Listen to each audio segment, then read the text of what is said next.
अमित झा जी, अमित जी जो नियमितीकरण को लेकर अभी जो कुछ कोर्ट के फैसले भी आए हैं उसके बारे में हम जानना चाहेंगे।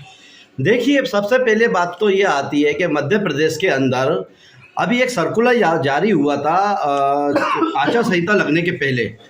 उसमें कहा गया था कि सबकी जानकारी मांगी जाए उनको विनियमित करने के लिए। तो करने के लिए और कर दिया गया, दोनों में अंतर होता है। क्यों जानकारी मांगी जा रही है? इतनी सालों के अंदर, 20 साल के अंदर क्या जानकारी नहीं मांगी गई? या फिर 2001 में दिग्विजय सिंह जी ने भी रोस्टर प्रणाली लागू की थी, तो क्या उन्होंने जानकारी नहीं ली थी? मेरा कहना यह है कि जब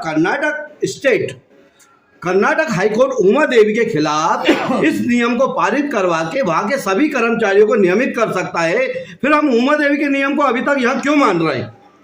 हमें तो कर्नाटक स्टेट जो उमा देवी के खिलाफ जाके केस जीत के आया है आपका 22 मार्च 2022 को, उस नियम को लागू करना चाहिए ना, जिससे कि सारे कर्मचारी, चाहे वो किसी भी समाज से आते हो, किसी भी धर्म से आते हो, किसी भी जाति से आते हो, सबको लाभ हो सके, ताकि उनके शोषित पीड़ित वंचित बच्चे पल सके। ये कर्नाटक का फैसला कब आया था? ये कर्नाटक का फैसला आया था 22 मार्च 2022 को। ये मेरे हाथ में कॉपी है जी। तो देखा जाए तो जो एक तरह का आदेश ही है माना जाए, और उसको पूरे प्रदेश में, सभी प्रदेशों में लागू करने में कोई दिक्कत नहीं आनी चाहिए। क्यों दिक्कत आएगी? जब हम कोई अच्छा नियम होता है तो उसे लागू क्यों नहीं करते? फिर मेरा वही सवाल उठता है, क्योंकि शासन प्रशासन के अंदर बैठे हुए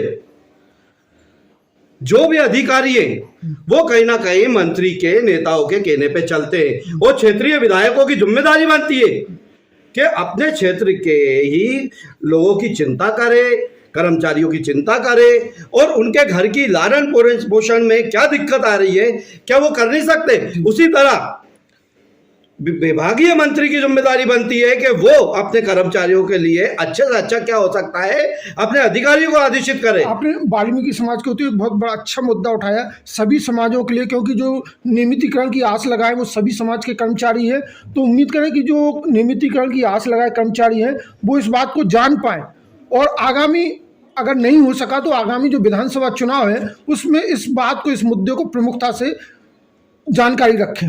देखिए, पहली बात, कभी कभी जानकारी का अभाव कर्मचारी संगठन के अध्यक्षों को होता है, जिसकी वजह से वो नियम अधिनियम में पीछे हो जाते हैं, और अधिकारी उसका फायदा उठा के जो चतुर्थ श्रेणी के, तृतीय श्रेणी के कर्मचारी है उनको लाभ नहीं लेने देते।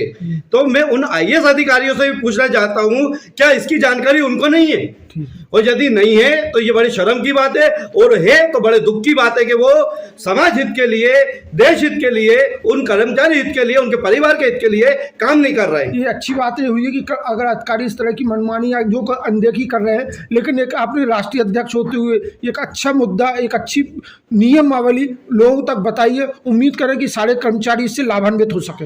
एक एक कर्मचारी जो अपने आस उम्मीद लेके बैठा है, चाहे उनके कर्मचारी के अध्यक्ष हो,